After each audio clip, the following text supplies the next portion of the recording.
So the other huge issue today, of course, is that the Afghanistan war is officially over.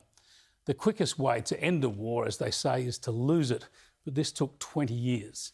And after 2 decades of expending untold blood, trauma and treasure, the Taliban is back in charge. As many as 200 US citizens and tens of thousands of people who worked with US forces and Australian, British and NATO forces too, they're left behind. Their future perilous, to say the least. The US says the Taliban ought to help them leave.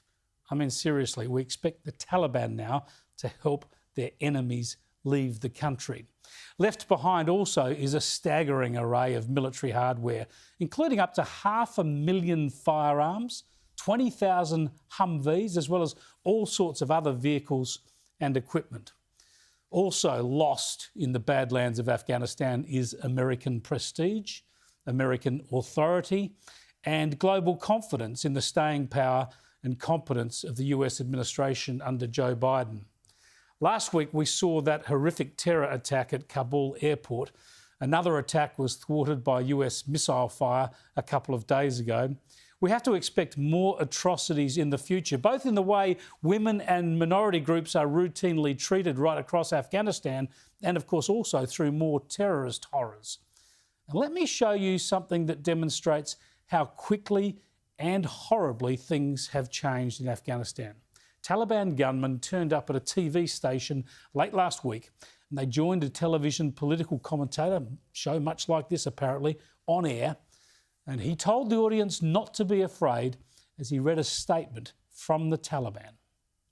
در افغانستان ایده‌ای که منتقد اشرف غنی هستند میگویند که رئیس جمهور فراری و مردم تنها گذاشت و خودشان رفتند و حالا امارت Shocking, isn't it? Just frightening and harrowing.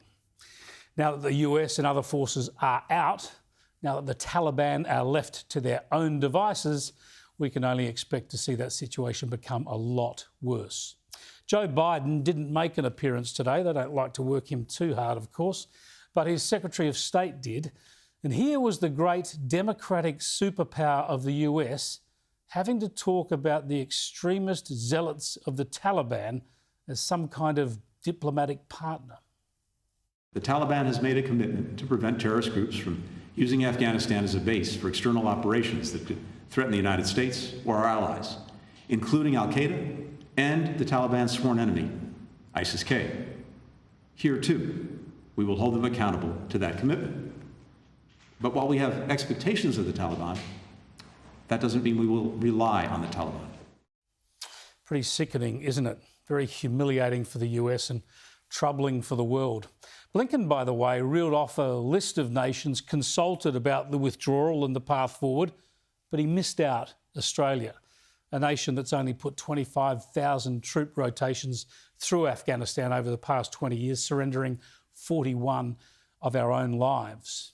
Oh well, the Biden White House doesn't seem particularly attuned to key allies in issues like this. It's more interested in the UN and climate gestures. Still, the real tragedy is that Afghanistan, I fear, has not just regressed 2 decades, but 2 centuries. Now, have a look at this from an Australian businessman and philanthropist who's been trying to build infrastructure projects in Afghanistan. In one of the most bizarre headlines you could imagine, surely, Fortescue Metals billionaire Twiggy Forrest is quoted as reading the riot act to the Taliban. And the story details his warning to the Taliban leadership that they're going to have to ban child marriage and other forms of slavery if his projects are to go ahead. Now, I hasten to add, this is not about a billionaire trying to make more money out of this troubled nation. Twiggy Forrest is a philanthropist and he's interested in irrigation and energy projects that would be of great help for the Afghan people.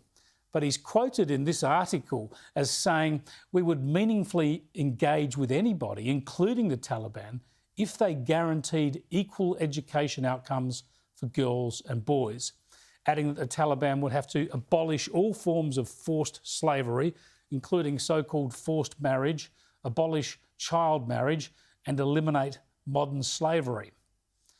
I mean, wow, get rid of slavery. and organised child abuse, and then we can talk? How do you expect to have a sensible dialogue over issues like this? How do you expect murderous, truly misogynistic, intolerant extremists to negotiate a new civil society in Afghanistan? It won't happen. Twiggy, I don't think you'll be going back to Afghanistan for a long, long time, sadly. The future of that country and its people has been surrendered. It's a tragedy now, and it will be for a long while to come.